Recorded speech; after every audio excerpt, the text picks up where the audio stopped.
Merhaba arkadaşlar, Ören Hanım YouTube kanalıma hoş geldiniz. Bugün size çocuklarımız için 3 parça yelek modeli baştan sona detaylı bir şekilde anlatacağım inşallah. Deseni de çitlenbik örgü modeli olacak. Çok fazla istek alıyordu yapmam için. Kısmette bugüneymiş. Aslında çok fazla yapım videosu var. Ama özellikle istendiği için böyle çok ısrara dayanamadım. Yapacağım inşallah bugün sizinle. İnşallah sizi kendimi mahcup etmem. Ne kadarlık çocukları olur derseniz ben kız çocukları için açık renk kullanacağım. Gördüğünüz gibi su yeşili ipim var elimde. Kız çocukları için öreceğim. Siz koyu renk kullanırsanız erkek çocukları da olur diye düşünüyorum. 1-2 yaş hatta çocuk zayıfsa 3 yaşa kadar da olur diye düşünüyorum. Tabi boyunu biraz da uzatabilirsiniz. İp olarak Kartopu Baby One ip kullanacağım. 100 gram 250 metre dokusu iyi orta kalınlıkta bir ip. Renk kodunu soran olursa K507 gördüğünüz gibi. Şiş olarak da ben 3 numara şişle öreceğim. Elim normal. Eliniz sıkıysa 3,5 numara şişle örebilirsiniz. Ne kadar ip gidiyor? Bir yumaktan biraz fazla gidiyor arkadaşlar. Yani 2 yumak alın siz derim. Böyle. Evet, hazırsanız ilk önce sağ önü yapacağız. Sonra sol önü yapacağız. En sonunda arkayı yapıp birleştireceğiz inşallah. Kaç ilmek başlayacağız? Önleri 39 ilmek başlayacağım. Arkayı önlerin 2 katından 7 ilmek eksik başlayacağım. Yani 71 ilmek başlayacağım inşallah. Siz de o şekilde ayarlayabilirsiniz. Daha büyük ya da daha küçüklerini yapmak isterseniz bana da sorabilirsiniz. Yorum kısmına yazabilirsiniz. Şöyle iplerimi kenara alayım. Evet, ben çitlenbik desenini göstermek istiyorum arkadaşlar. Belki aranızda bilmeyen vardır. Bu şekilde 4 ilmek ve katlarından oluşuyor. Bu desenimiz 4 ilmek ve katları artı 1 ilmek fazla atarsanız tam denk düşüyor. Başta ve sonda kaç ilmek olmasını istiyorsanız o kadar fazla ilmekle başlayabilirsiniz. Ayrıca kanalımda yapım videosu var. Onu da söyleyeyim. Yapamazsanız onu izleyerek de yapabilirsiniz. Evet, boyutu da 4 sıradan oluşuyor arkadaşlar. 4 sıra örünce desen açığa çıkıyor. Evet, hadi bakalım başlayalım. Bismillahirrahmanirrahim. İpimi ikiye katladım. Dediğim gibi önce sağ önü yapacağız. Şişimize benimle aynı yapanlar 39 tane ilmek atsınlar. Bir tık büyük yapmak isterseniz 4 ilmek fazla atabilirsiniz bir desen için. İlmeklerimi atıp döneceğim. Evet, şişime 39 tane ilmek attım. Şöyle çevirdim. Haroşa öreceğiz. Haroşayı ben ön yüzden de düz, arka yüzden de düz olarak örüyorum. Bu şekilde.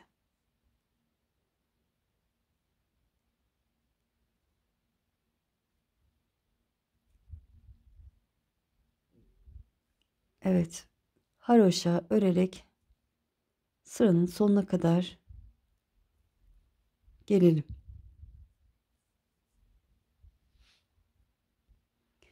Evet, son 2 ilmeğim kaldı. Onları da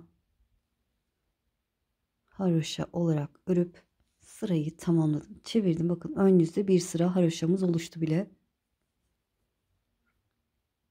İpi kendime doğru alıyorum. İlk ilmeği bu şekilde örmeden sağ işimi alıyorum ki kenarı düzgün olsun. Ve yine haroşa örerek ilerliyorum.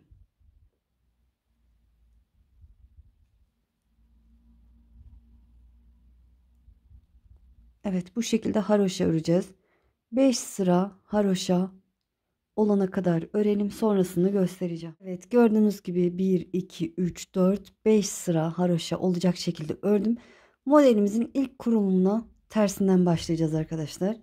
O yüzden bu sırayı da yani ön yüzden haroşa örerek bu sıramızı da tamamlayalım.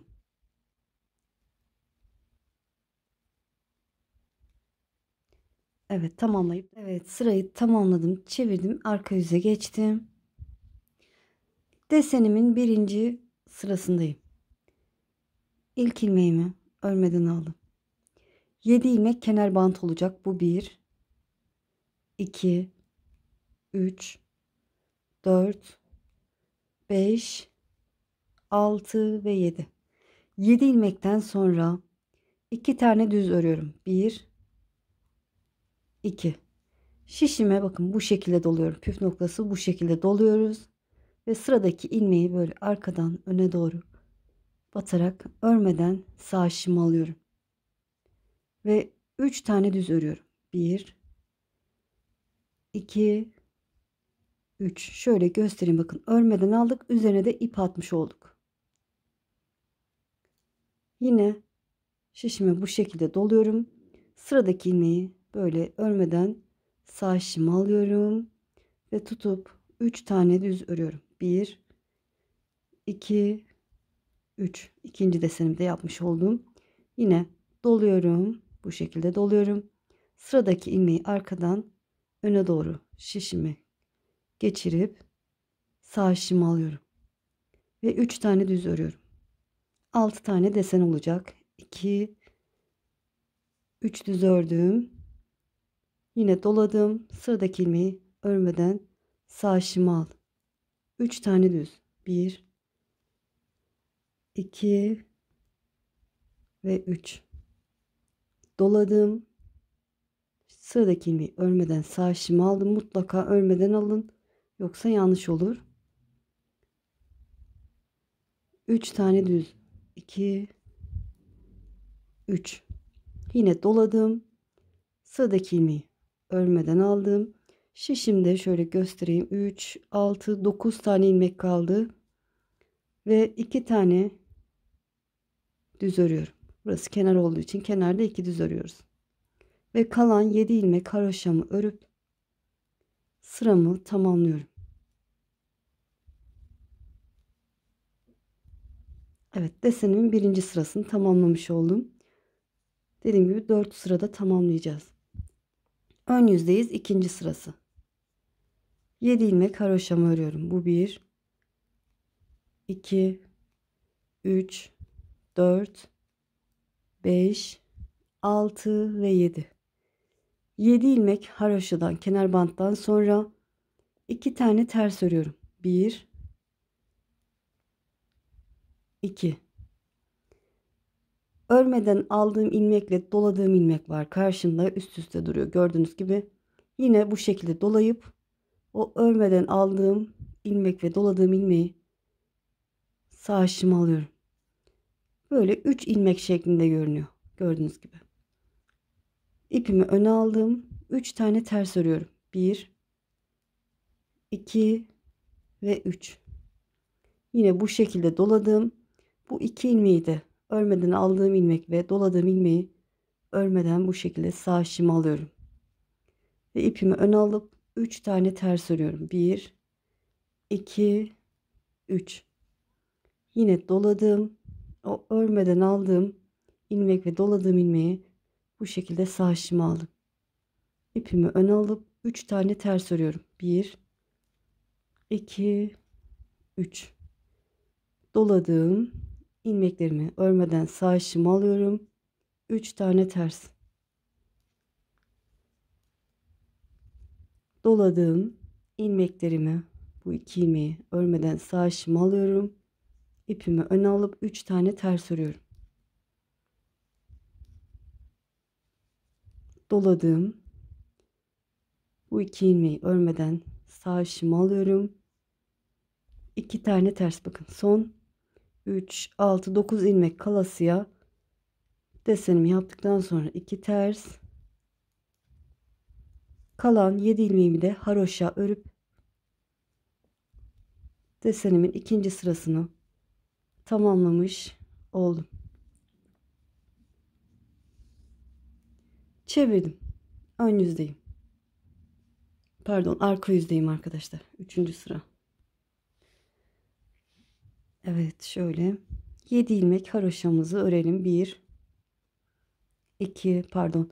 Burada evet, düğme iğneni bir sonraki sırada açacağız. 3, 4, 5, 6 ve 7. 3, 6, 7 ilmekten sonra 2 tane düz örüyorum. 1, karşında 2 düz ilmeğim var. 2 düz ördüm. İpimi kendime doğru aldım. Burada bir örmeden aldığımız ilmek var. İlk sırada 2 defa da doladık üzerine. İpimi öne alıp bu 3 ilmeğin içine giriyorum bu şekilde. Ters örer gibi 3 ilmek çıkartacağım. Şu tel kaymış. 3 ilmeğin içine bu şekilde girdim, ipimi önde. Ters örer gibi bakın bu şekilde girip bir ilmek çıkardım. Doladım. Sonra ipi yine öne alıp girip ters örer gibi 3. ilmeğimi çıkardım. 3 ilmeğin içinden 3 ilmek çıkarmış olduk. 3 tane düz örüyorum. 1 2 ve 3. Yine o 3 böyle bir ilmek üzerine doladığım 2 ilmek var. Yani 3 ilmek var karşımda. İpi kendime doğru aldım. Ters örer gibi ilmek çıkartacağız. Şöyle giriyorum. Ters örüyorum. İlmeklerimi çıkarmıyorum şimdiden. Doladım. Tekrar ipi kendime doğru alıp giriyorum. Ters örer gibi ilmek çıkartıyorum. 3 ilmeğin içinden 3 ilmek çıkarmış oldum. 3 tane düz. 1 2 3. Model çok kolay, çok çabuk ilerliyor arkadaşlar. Böyle ben yavaş örüyorum. Hani zor anlamayın. Evet, yine 3 ilmek, 3 düz ilmekten sonra ipi kendime doğru aldım. Bu 3 ilmeğin içine girip ters örer gibi ilmek çıkardım. Doladım. Tekrar ipi böyle yatırıp tutuyorum ve içine girip ters örer gibi ilmek çıkartıyorum. 3 ilmekten 3 ilmek çıkardık. Yani orantıladık. 3 tane düz ördüm, ipi kendime doğru aldım. 3 ilmekten 3 ilmek çıkartıyorum. 3 tane düz. İpi kendime doğru aldım. 3 ilmeğin içine girip ters örer gibi giriyorum. İlmek aldım. Doladığım, yine yatırdığım ilmekle içine girip ilmek çıkartıyorum. 3 oldu. Evet, 3 düz. Şöyle yine 3 ilmeğin içinden 3 ilmek çıkartıyorum. Eminim anladınız artık. Şöyle. 2 düz ilmeğim var. Düz örüyorum. Kalan 7 ilmeğimi de haroşa örerek sıramı tamamlıyorum.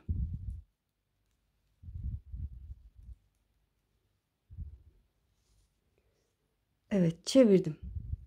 Modelimizin, desenimizin 4. sırasındayız. Bu sırada 3 6 7 sıra örmüşüz. Düğme iliği yapalım arkadaşlar. Şöyle 3 ilmek örüyorum. 2 3 3 ilmekten sonra bir doladım. Sıradaki 2 ilmeğin ikisini bir örüyorum.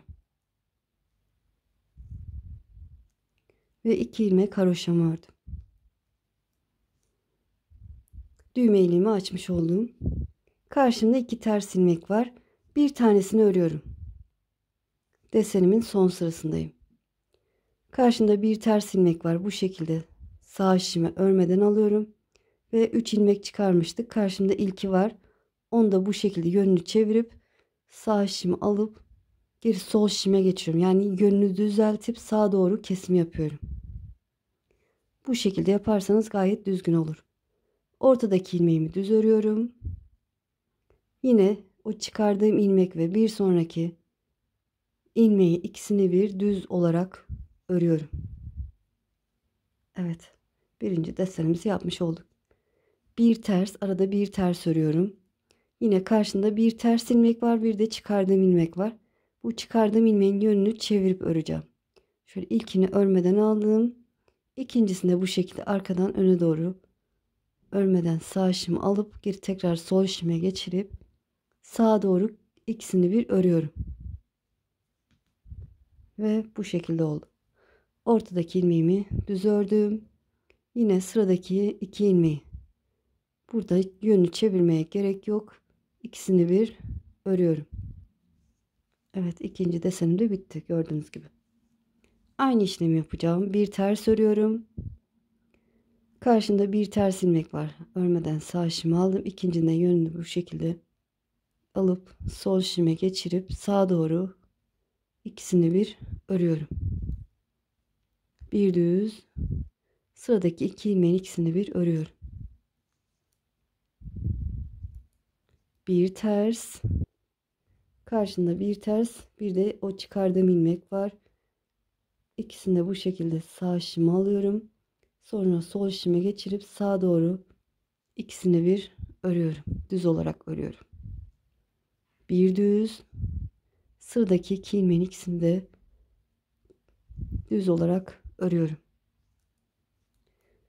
Evet, şöyle 2 tane kaldı. Bir ters, onları da göstereceğim. Karşında bir ters, bir de çıkardığım ilmek var. Örmeden sağ şişime aldım.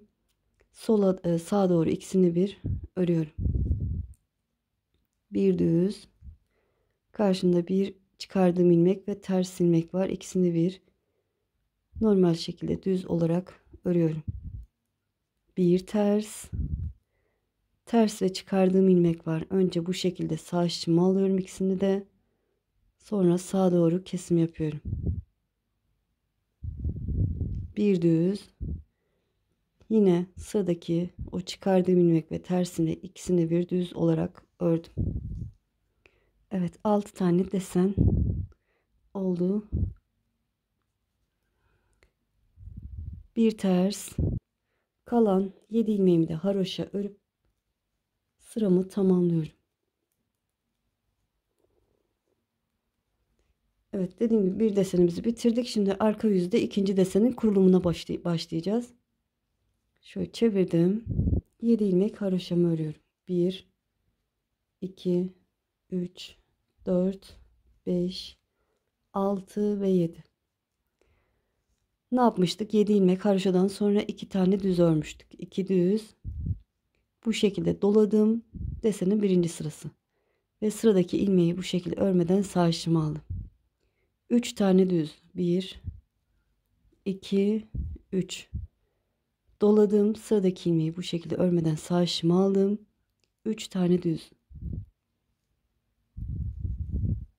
Doladım. Sıradaki ilmeği örmeden sağ şişime aldım.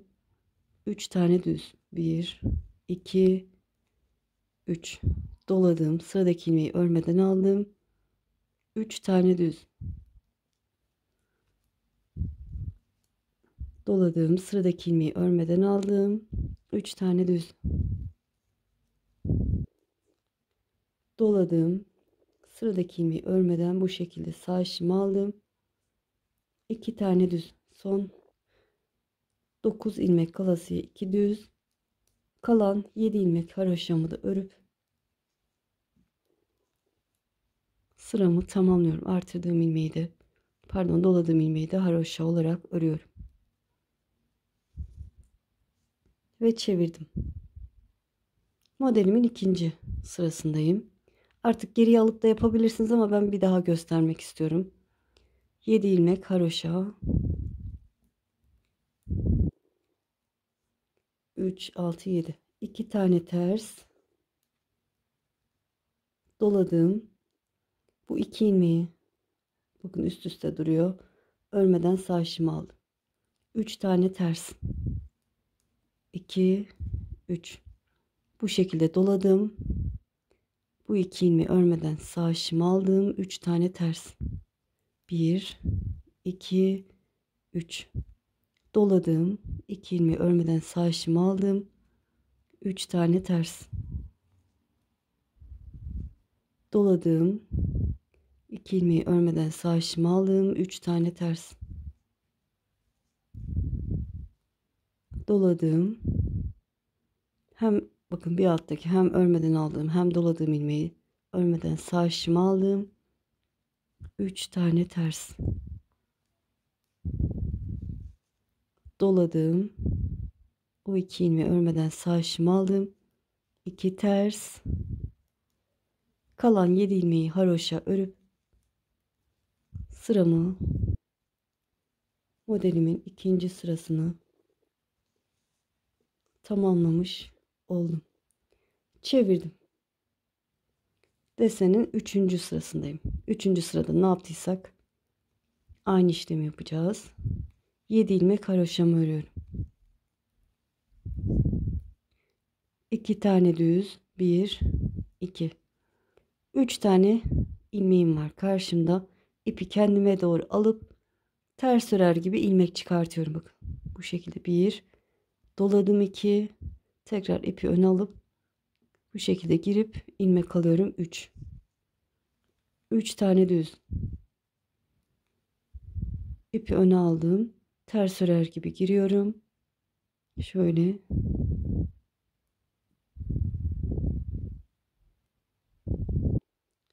bir ilmek aldım, doladım, 2 tekrar ipi öne yatırıp giriyorum, ilmek alıyorum, 3 tane düz. Evet, biraz hızlı yapayım, eminim anladınız. 3 tane düz, ipi kendime doğru aldım, 3 ilmeğin içinden 3 ilmek çıkartıyorum ters örerek. 3 tane düz,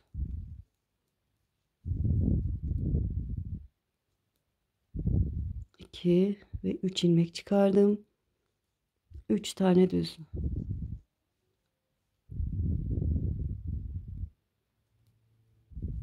3 ilmek çıkartıyorum 3 ilmekten, 2 düz, son 7 ilmeğimi de haroşa örerek modelimin 3. sırasını tamamlamış oluyorum ve çevirdim. Modelimin son sırası, 4. sırasındayız. 7 ilmek haroşamı örüyorum. 7 ilmek haroşadan sonra bir tane ters ördüm. Karşında bir ters ilmek, bir de çıkardığım ilmek var. Bu şekilde yönünü çevirelim ki düzgün olsun. Böyle çevirdim. Sonra sağ işime geçirip sağa doğru ikisini bir örüyorum. Ortadaki ilmeği düz ördüm. Diğer çıkardığım ilmekle arkadaki ters ilmeğimi ikisini bir düz olarak ördüm. Bir ters, karşında bir ters ilmek, bir de çıkardığım ilmek var. Şöyle bu şekilde örmeden ikisini de sağ işime aldım önce. Sonra sağa doğru ikisini bir örüyorum. Bir düz, sıradaki 2 ilmeğin ikisini bir örüyorum. Bir ters, yine 2 ilmeğin yönünü çevirip sağa doğru ikisini bir örüyorum. Bir düz, sıradaki 2 ilmeğimi de düz olarak örüyorum. Bir ters, yine yönünü çevirip sağa doğru ikisini bir örüyorum. Bir düz, çok uzattım, kusuruma bakmayın. Eminim anladınız artık.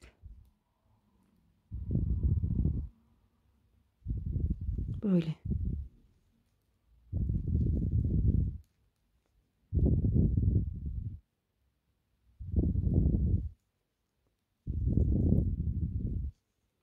Evet. Son bir tersim var. 7 ilmek haroşamı da örüp sıramı tamamladım. Böyle. Arka yüzden yine 3. desen başlangıcını göstereyim size. Şöyle hafiften. 7 ilmek haroşamı örüyorum.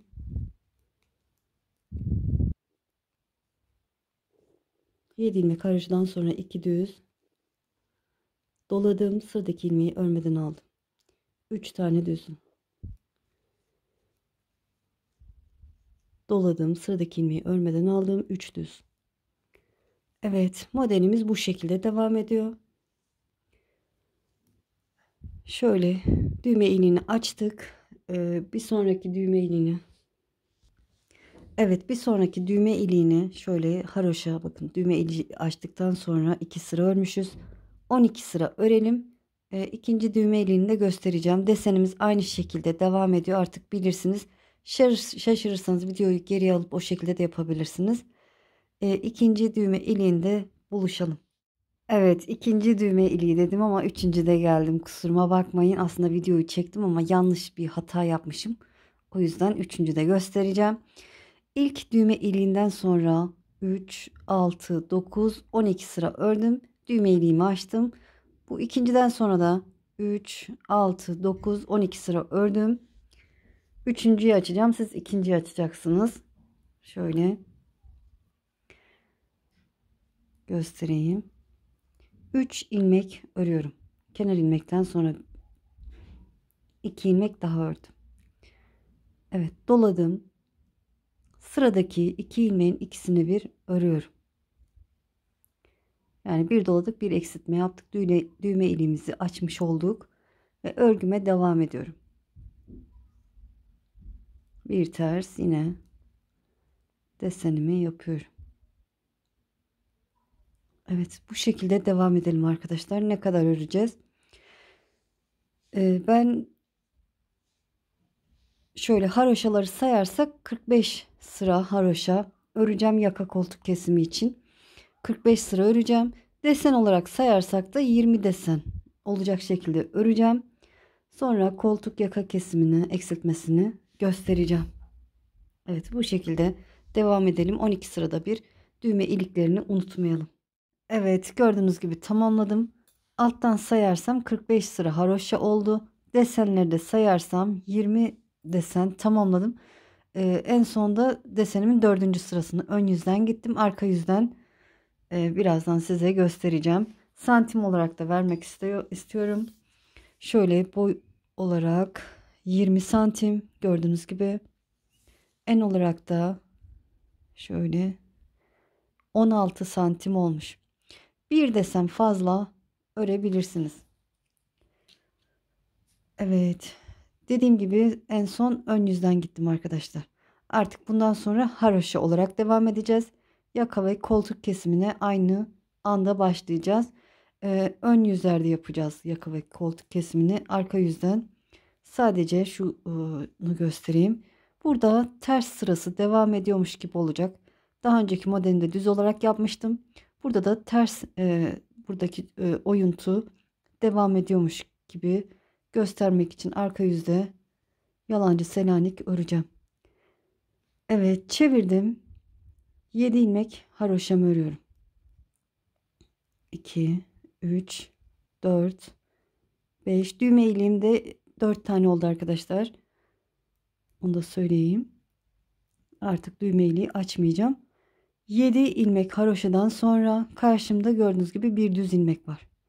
Normal yuvasına değil, bir alt yuvaya bakın.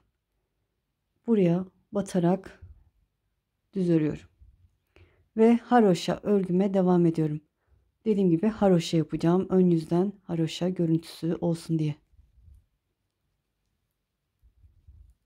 Son 8 ilmek kalana kadar haroşa olarak örelim. Evet, son 8 ilmeğim kaldı. Bakın burada bir düz ilmeğim var. Yine düz ilmeğimi normal yuvasına değil, bir alt yuvaya batarak örüyorum. Düz olarak örüyorum. Ve kalan ilmeklerimi haroşa örerek sıramı tamamlıyorum. Çevirdim. Modelimin ön yüzüne geçtim. Eksiltmeye bu sırada başlayacağız. 7 ilmek haroşamı örüyorum. 2 3 4 5 6 ve 7. 7 ilmek haroşadan sonra yalancı selanik yapmıştık. Bir ilmek arkada. Şimdi onu ters olarak örüyorum. Normal ters olarak ördüm. Burada da eksiltme yapacağım. Sıradaki 2 ilmeğin ikisini bir örüyorum. Ve haroşa örerek ilerliyorum. 10 ilmek kalana kadar haroşa olarak örelim. Evet, son 10 ilmeğim kaldı. Burada da eksiltme yapmam lazım. Şöyle 2 ilmeğin ikisini bir bu şekilde de örebilirsiniz. Şöyle sağa doğru da kesim yapabilirsiniz. Eliniz nasıl alışkınsa o şekilde kesebilirsiniz. Şöyle bu görüntüden rahatsız oluyorsanız bakın şu tarafa yatmasın. Sağa doğru yatsın istiyorsanız da hani çok da belli olmuyor arkadaşlar. Böyle bu şekilde de kesebilirsiniz. Evet, 2 ilmeğin ikisini bir ördüm. Karşında bir ters ilmeğim var. Onu örüyorum. Kalan 7 ilmek haroşamı da örüp birinci eksiltme sıramı tamamlamış oluyorum. Evet, çevirdim. Arka yüzdeyiz. Arka yüzde sadece bu düz kısımları bir alt yuvaya batarak öreceğiz. Burada da düz ilmeğimi bir alt yuvaya batarak öreceğim. Diğerleri haroşa olacak. 7 ilmek haroşamı örüyorum.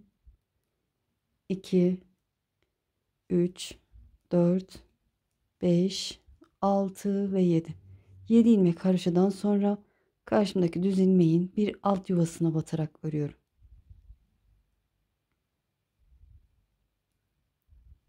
Evet ve haroşa örgüme devam ediyorum. Arka yüzden eksiltme yapmıyoruz. Sadece ön yüzlerde eksiltme yapacağız. Oyuntu yapacağız. Son 8 ilmek kalana kadar örelim. Evet, 8 ilmeğim kaldı. Karşımda düz ilmeğim var. Yine bir alt yuvaya batarak düz olarak örüyorum. Ve kalan ilmeklerimi haroşa örerek modelimin arka yüzünü tamamlamış oluyorum. Çevirdim. İkinci eksiltme sıramdayım ön yüzde. 7 ilmek haroşamızı örelim. 2 3 4 5 6 ve 7. 7 ilmekten sonra bir tane ters örüyorum. Sıradaki 2 ilmeğin ikisini bir örüyorum. Eksiltmemi yaptım ve haroşa örerek ilerliyorum. 10 ilmek kalana kadar örelim. Evet, dediğim gibi 10 ilmeğim kaldı. Sıradaki 2 ilmeğin ikisini bir örüyorum. Sağa doğru ördüm. Burada bir ters ilmeğim var. Ters örüyorum ve kalan ilmeklerimi haroşa örerek ikinci eksiltme sıramı da tamamlamış oluyorum. Çevirdim. Arka yüzden ne yapacağız? Tekrar göstermek istiyorum. Dediğim gibi sadece bir alt düzlerde bu düz olan, düz devam eden sıralarda bir alt yuvaya batarak düz öreceksiniz. 7 ilmek haroşamı örüyorum.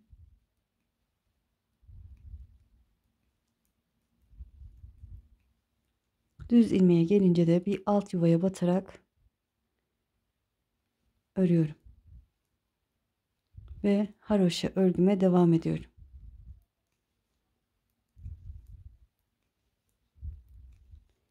Sekiz ilmek kalana kadar örelim.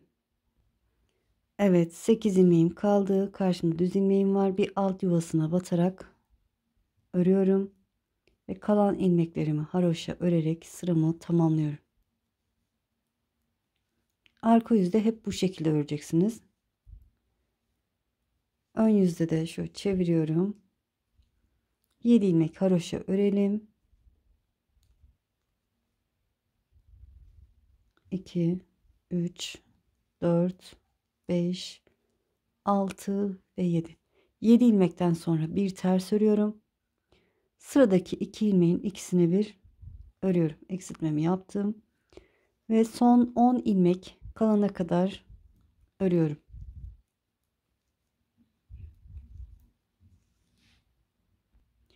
Evet, 10 ilmeğim kaldı. Şöyle sıradaki 2 ilmeğin ikisini bir örüyorum. Bir ters ilmeğim var. Karşımda ters örüyorum. Kalan ilmeklerimi haroşa örerek sıramı tamamlıyorum. Ön yüzde de hep bu şekilde yapacaksınız arkadaşlar.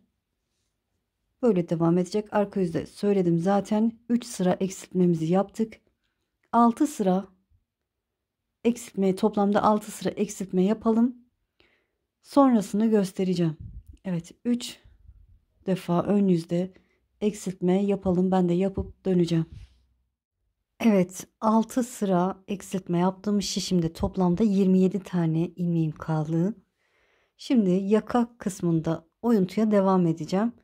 4 defa daha eksiltme yapacağım.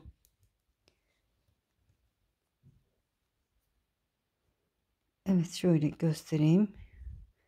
Yaka kısmı burası olacak. Düğme iliğinin bulunduğu yer. 7 ilmek haroşamı örüyorum. 2, 3, 4, 5, 6 ve 7. Ters ilmeğimi örüyorum. Kaç haroşa olmuş onu da göstereyim. Bakın 3, 6, 7 sıra haroşa olmuş. 7 ilmekten sonra bir ters ördüm. Sıradaki 2 ilmeğin ön yüzde olduğum için ikisini bir örüyorum. Ve haroşa örerek devam ediyorum. Dediğim gibi koltuk altı eksiltmesini tamamladık. Burada bu tarafta eksiltme yapmıyoruz artık. Ters ilmeğimi ördüm. Kalan ilmeklerimi haroşa örerek sıramı tamamlıyorum.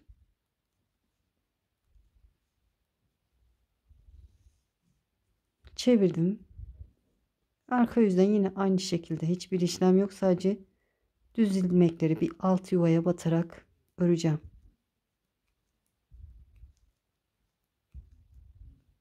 Bu şekilde. Ve haroşa örerek sırayı tamamlayalım. Düz ilmeği alta batıp öreceğiz. Orayı unutmayalım. Evet, arka sırayı tamamladım. Çevirdim. Ön yüzdeyim. Yine 7 ilmek haroşamı örüyorum. 2, 3, 4, 5, 6 ve 7. Bir tane tersim var. Ters örüyorum. Sıradaki 2 ilmeğin ikisini bir örüyorum. Yaka oyuntusu için. Sonra haroşa örerek ilerliyorum.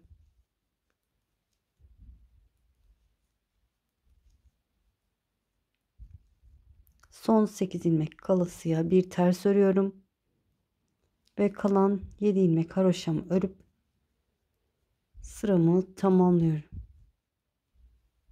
Evet, beraber 2 sıra eksiltme yaptık.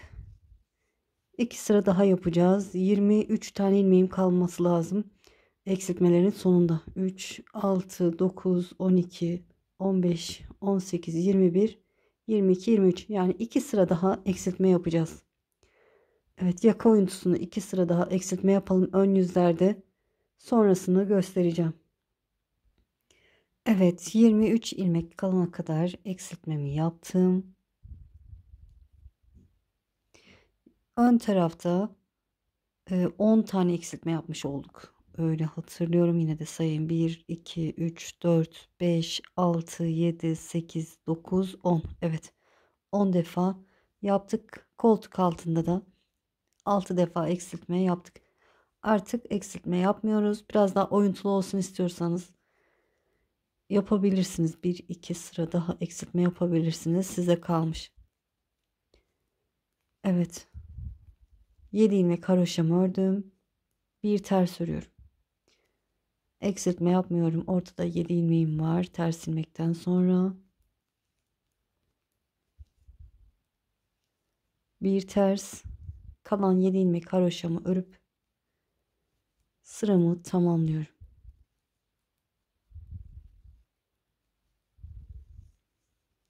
Çevirdim. Arka yüzden de yine aynı şekilde öreceğim. 7 ilmek haroşadan sonra düz ilmeğin bir alt yuvasına batarak örüyorum ve haroşa yaparak ilerliyorum.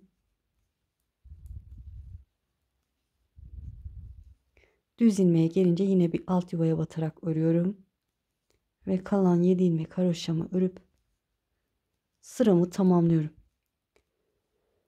Evet, omuz hizasına kadar bu şekilde öreceğiz. Ne kadar öreceğiz? Ben ne kadar öreceğim onu söyleyeyim. Şöyle buradaki desenden sonraki haroşa sıralarını sayalım. 3, 6, 9, 12 sıra örmüşüm. Toplamda 33 sıra olana kadar öreceğim arkadaşlar. 33 sıra yeterli diye düşünüyorum. Siz de bakarsınız, santim olarak da vereceğim birazdan. 33 sıra öreceğim. Yani eksiltme artırma hiçbir işlem yok. Bu şekilde devam edeceğim. Arkayı nasıl örüyorsam o şekilde. Önde de 7 ilmekten sonra ters, 7 ilmek sonra ters, kalan 7 ilmek haroşa. Bu şekilde örülecek. Tamamlayıp döneceğim. Evet, gördüğünüz gibi bu aşamayı da tamamladım. Şöyle buradan itibaren sayarsak beraber sayalım. 3, 6, 9, 12, 15, 18, 21, 24, 27, 30, 33 sıra oldu. Santim olarak da vereyim. Şöyle 12 santimden birazcık büyük. 12 santim de diyebiliriz. Gördüğünüz gibi. Evet, şimdi kesim yapacağız. Ön yüzden keseceğiz. İlk ilmeğimi yönü çevirip sol şişime geçirdim ve ikisini bir örüyorum. İlmeğimi sol şişime aktardım. İkisini bir örüyorum. Ne sıkı ne geniş, nasıl ördüyseniz o şekilde kesim yapın. İlmeğimi sol şişime aktarıyorum ve ikisini bir örüyorum.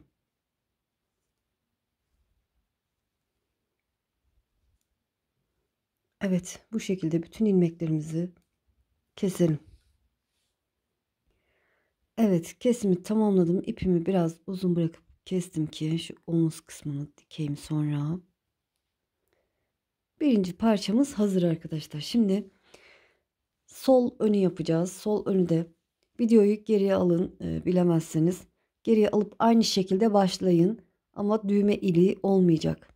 Yine 30, benimle aynı yaptıysanız 39 ilmek atın, 5 sıra haroşadan sonra arka yüze geçip arka yüzde desen kurun arkadaşlar.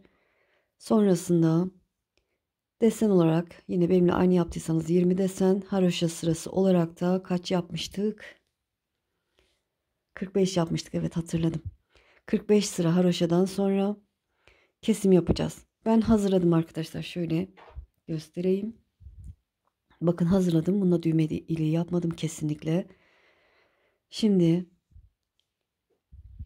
şöyle göstereyim. 20 desen yaptım. 45 sıra haroşa ördüm. Şimdi arka yüze geçtim. Şöyle ön yüz ördüm en son. Arka yüze geçtim. İlk önce 6 sıra iki taraftan da eksiltme yapacağız. Evet, şöyle 7 ilmek haroşamı örüyorum. Ne yapmıştık? 7 ilmek haroşadan sonra karşımda düz ilmek var. Bir alt yuvaya batarak örüyorum. Ve haroşa örerek ilerliyorum.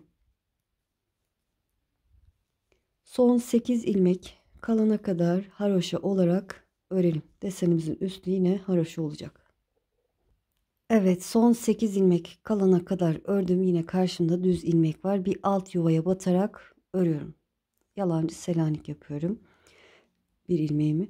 Sonrasında 7 ilmek haroşamı örüp modelimin arka yüzünü tamamlamış oluyorum. Çevirdim. Ön yüzdeyim. Birinci eksiltme sıramız olacak. 7 ilmek haroşamızı örelim. 3, 4, 5, 6 ve 7. 7 ilmek haroşadan sonra bir tane ters örüyorum. Sıradaki 2 ilmeğin ikisini bir örüyorum. Ve son 10 ilmek kalana kadar haroşa örerek ilerliyorum. Evet, 10 ilmeğim kaldı. Sıradaki 2 ilmeğin ikisini bir şöyle yine bu şekilde keseceğim. Siz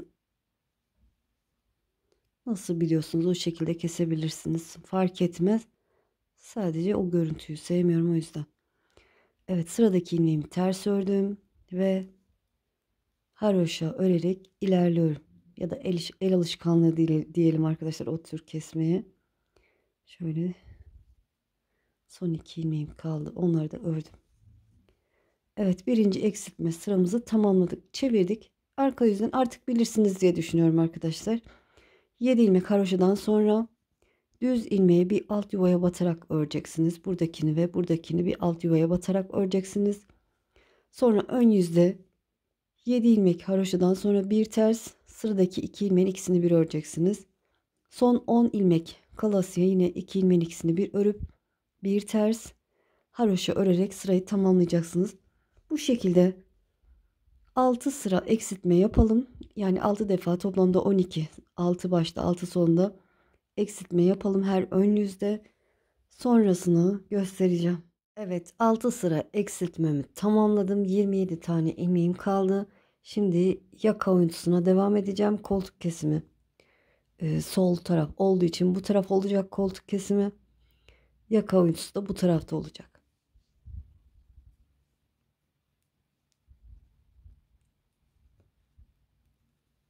Yedi ilmek haroşamı örüyorum. Ön yüzdeyiz. 7 ilmek haroşadan sonra bir ters. Burada dediğim gibi eksiltme yapmıyoruz artık. Burası koltuk altı olduğu için. Haroşa örerek ilerliyorum. Son 10 ilmek kalana kadar.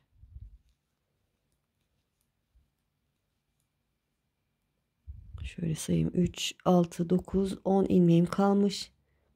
10 ilmek kalınca 2 ilmeğin ikisini bir örüyorum. Bir ters. Kalan ilmeklerimi haroşa örüp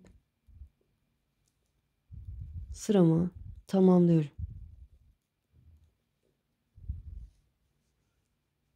Evet, çevirdim. Arka yüzde biliyorsunuz artık. Arka yüzü örelim. Ön yüzde tekrar göstereceğim. Evet, arka yüzü tamamladım. Çevirdim. Ön yüzdeyim. Haroşa örerek ilerliyorum. 7 ilmeğimi örüyorum. 7 ilmekten sonra bir ters ördüm. Son 10 ilmek, bakın eksiltmemi yapmadım. Son 10 ilmek kalınca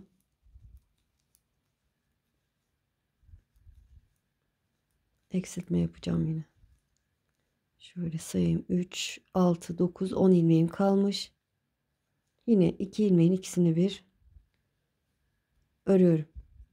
Bir ters ve kalan ilmeklerimi haroşa örerek ilerliyorum.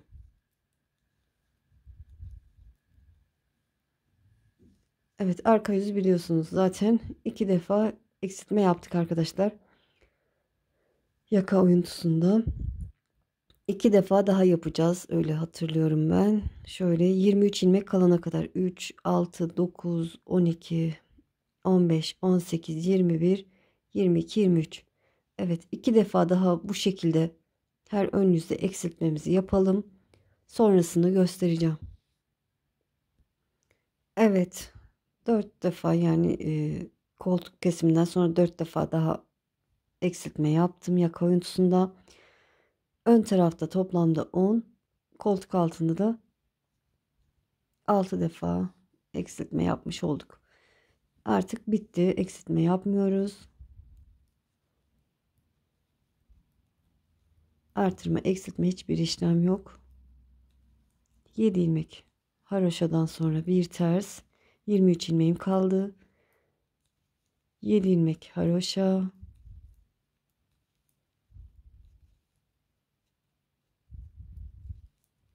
Bir ters. 7 ilmek haroşa.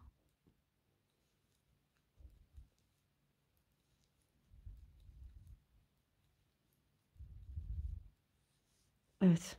Ön yüzde bu şekilde devam edeceğiz. Arka yüzde de 7 ilmek haroşa.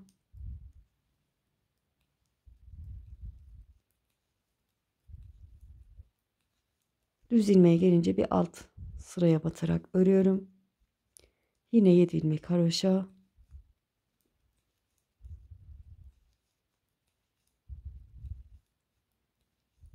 Düz ilmeğe geldim. Bir alt yuvaya batarak örüyorum. Kalan 7 ilmek haroşamı örüp arka yüzümü tamamlıyorum. Arka yüzü de bu şekilde öreceksiniz. Sağ öne ördüğümüz gibi 33 sıra aynı boyutta ördüyseniz benimle yine buradan sonraki haroşaları sayarsınız. 33 sıra olsun toplamda. Sonra kesimini yapacağız. Evet, 33 sıra buradan itibaren 33 sıra haroşa olana kadar ördüm. Şimdi yine kesiyorum. İlmeğimin yönünü çevirdim. Sol şişime aktardım. İkisini bir örüyorum. Evet, ilmeklerimizi tamamen keselim.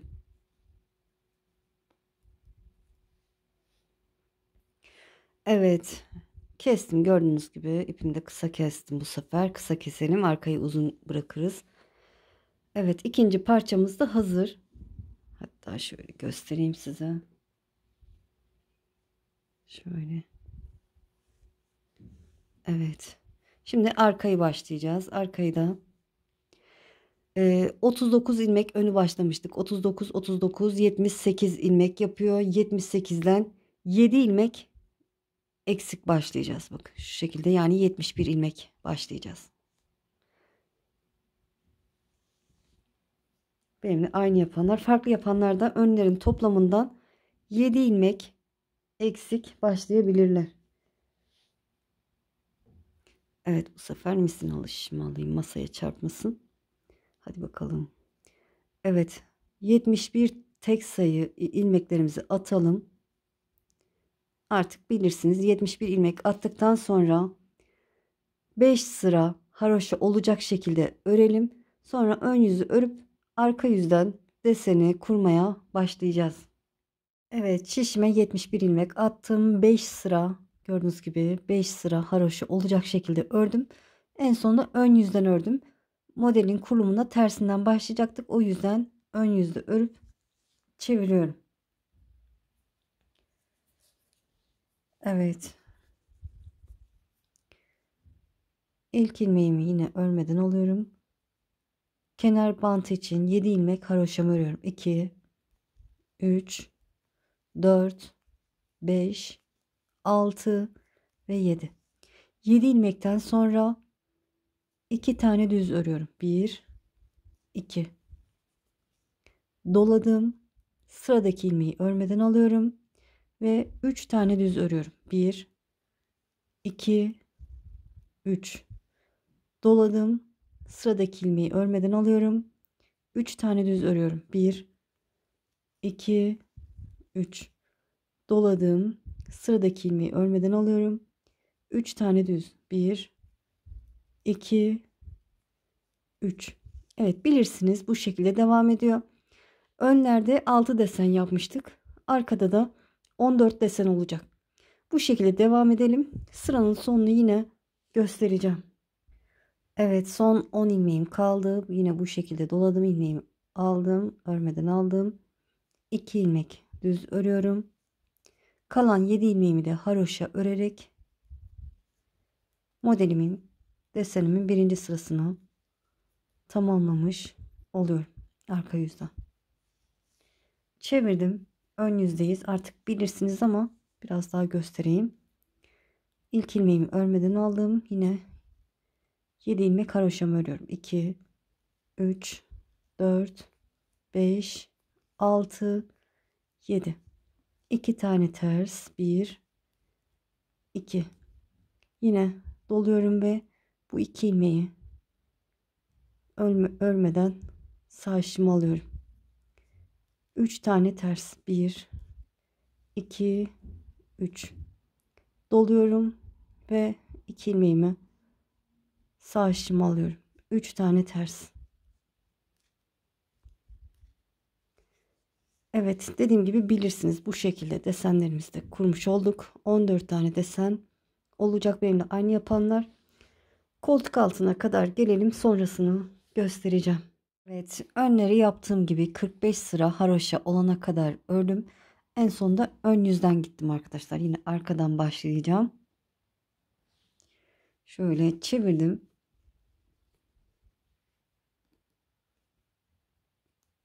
7 ilmek haroşamı örüyorum. 2, 3, 4, 5, 6 ve 7. 7 ilmek haroşadan sonra burada yine yalancı selanik yapacağım. 8. ilmeğin bir alt yuvasına batarak örüyorum. Düz olarak örüyorum. Ve haroşa örgüme devam ediyorum.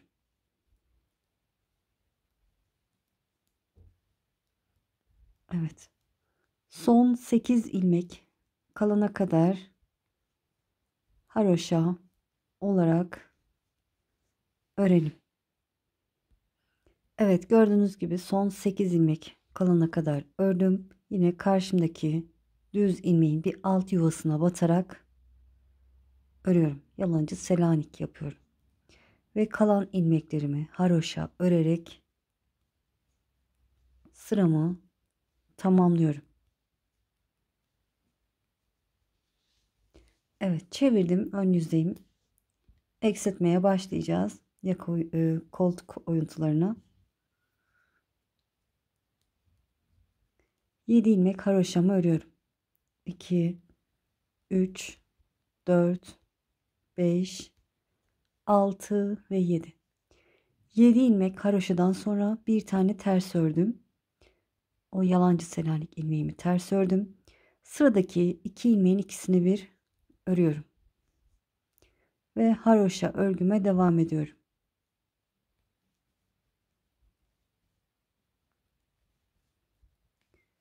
Evet, haroşa örgümüze devam edelim. Son 10 ilmek kalana kadar örelim. Evet, son 10 ilmek kalana kadar ördüm. Şimdi sıradaki 2 ilmeğin ikisini bir şöyle sağa doğru örelim. İkisini bir ördüm. Ve buradaki sıradaki ilmeğimi ters örüyorum. Ve kalan ilmeklerimi haroşa örerek birinci eksiltme sıramı ön yüzden tamamlamış oldum. Ve çevirdim. Arka yüzde biliyorsunuz eksiltme yok. Sadece tek ayrıntı yalancı Selanik. Haroşa örerek ilerliyorum.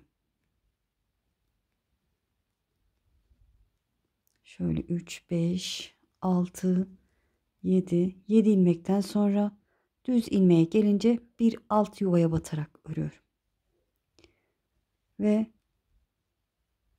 haroşa örerek ilerliyorum. Son 8 ilmek kalana kadar örelim. Evet, son 8 ilmek kalana kadar ördüm. Karşımda düz ilmek var. Bir alt yuvaya batarak örüyorum. Ve haroşa örerek sırayı tamamlıyorum.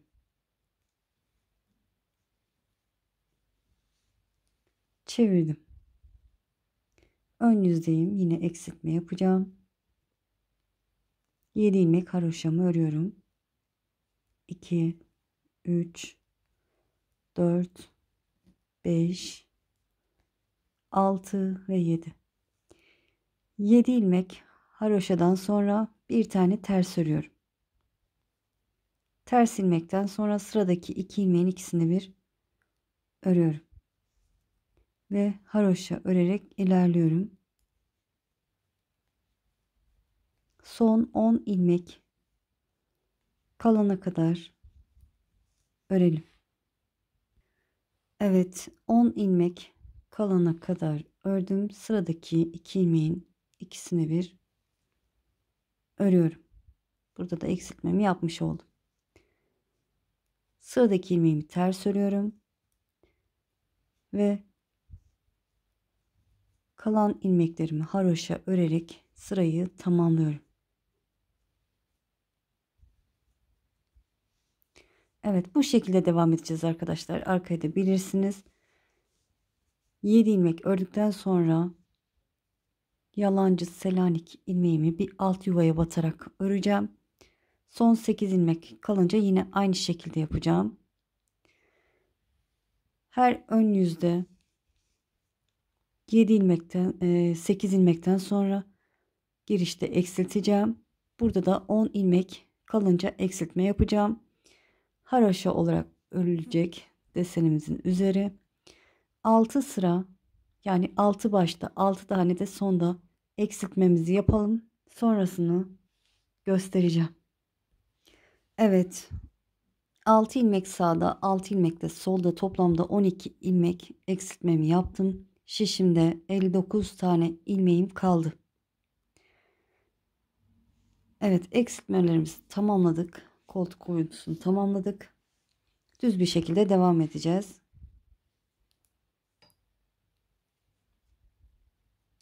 Şöyle Şişimi çarpmak istemiyorum. 7 ilmek haroşadan sonra arka yüzdeyim. 3, 6, 7. 7 ilmek haroşadan sonra yine yalancı Selanik örgüme devam ediyorum. 8. ilmek ve haroşa örerek devam ediyorum. Bilirsiniz artık, dediğim gibi önleri yaptığımız gibi yapacağız. Koltuk altı kısmını nasıl yaptıysak o şekilde yapacağız. Düz bir şekilde devam edeceğiz. Omuz hizasına kadar önleri ne kadar ördüysek bunu da aynı boyutta olana kadar örelim. Sonra kesimini yapacağız. Evet, gördüğünüz gibi tamamladım. 33 sıra haroşa olana kadar ördüm. Şimdi kesim yapacağız.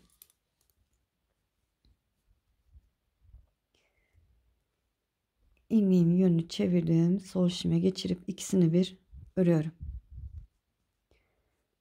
Evet, bütün ilmeklerimizi keselim.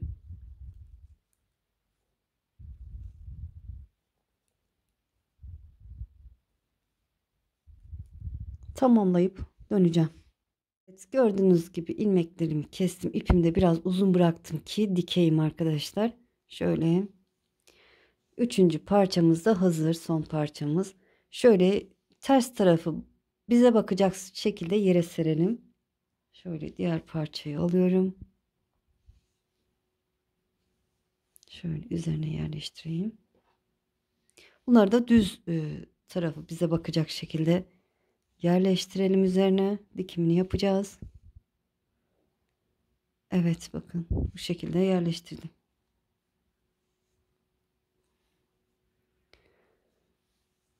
Evet, şöyle iğnemi alayım. Evet, iğnemi ipimi geçirdim. İlk önce omuz kısmını dikelim şöyle beraber. Düz tarafından dikeceğim. Şöyle önce bu tarafa geçip iyice sabitleyelim. İpimizi uzun bırakmıştık zaten. Evet, şöyle iyice sabitledikten sonra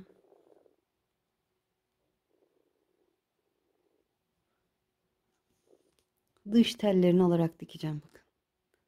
İki parçanın da böyle dış tellerini alarak dikiyorum. Karşılıklı dikelim. İpiniz telleri ayrılıyorsa biraz inceltebilirsiniz. Şöyle bakın.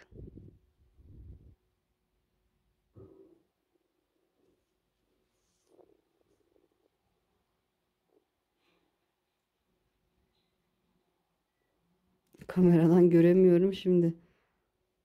Böyle yavaş yavaş dikiyorum ama.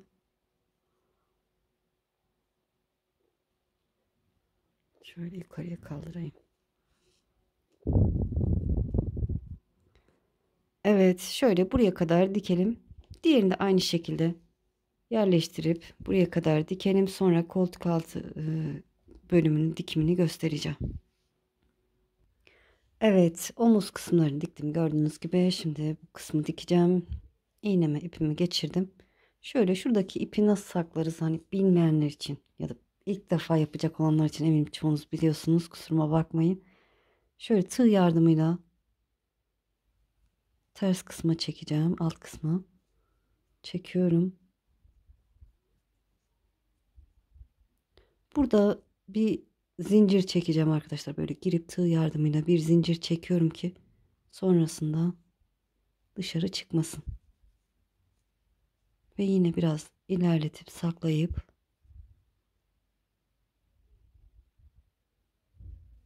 şöyle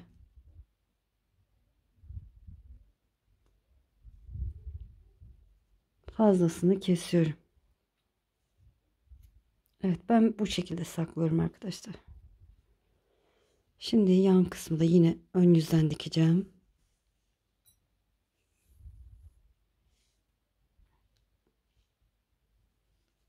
Alttan başlayacağım. Şöyle karşı köşeden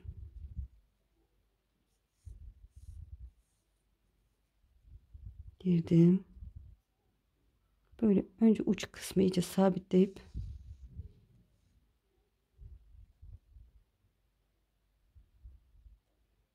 sonra böyle ters haroşaların, yani haroşalarımın tellerini alarak dikeceğim.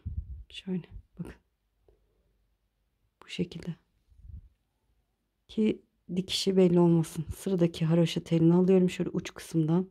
Bakın böyle. Eminim çoğunuz da benden güzel dikiyorsunuzdur.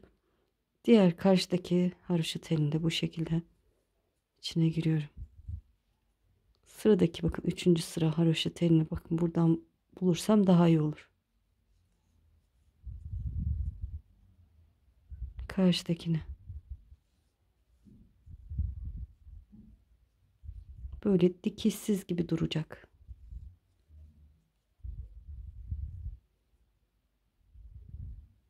Böyle karşılıklı haroşa tellerine girerek dikelim nereye kadar? Buradaki ilk haroşa sıramıza kadar bakın. Buraya bir öncesine de olur. Şöyle bir öncesi daha iyi olur sanki. Buraya kadar dikelim. Şöyle bu hizaya kadar. Bunu dikelim. İpimizi içeride saklayıp kopartalım. Sonra diğer tarafta aynı şekilde aşağıdan başlayıp şöyle şuraya kadar dikelim. Sonrasını göstereceğim. Evet, dikimini tamamladım. Şöyle göstereyim, yan kısımları da bu şekilde oldu. İnci düğme diktim gördüğünüz gibi.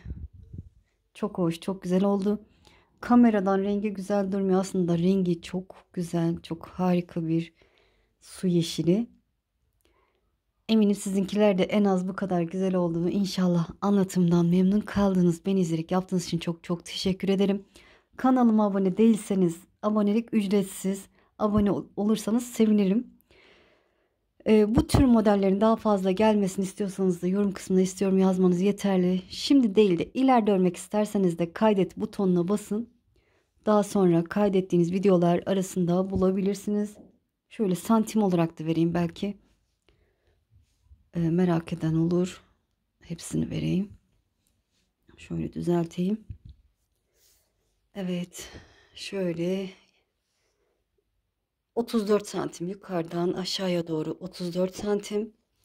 En olarak evet 28 santim. Sadece bir tanesi de 15 santim. Şöyle dikilmiş olarak. Kol evi de 12 santim diyelim gördüğünüz gibi. Evet, başka da bu kadar. Şöyle omuz kısmını da göstereyim arkadaşlar. Orası da önemli çünkü. Şöyle 8,5 diyebiliriz. 8 santimden biraz fazla. Böyle. Evet, harika oldu. Sizi çok seviyorum. Kendinize iyi bakın. Allah'a emanet olun. Hoşça kalın.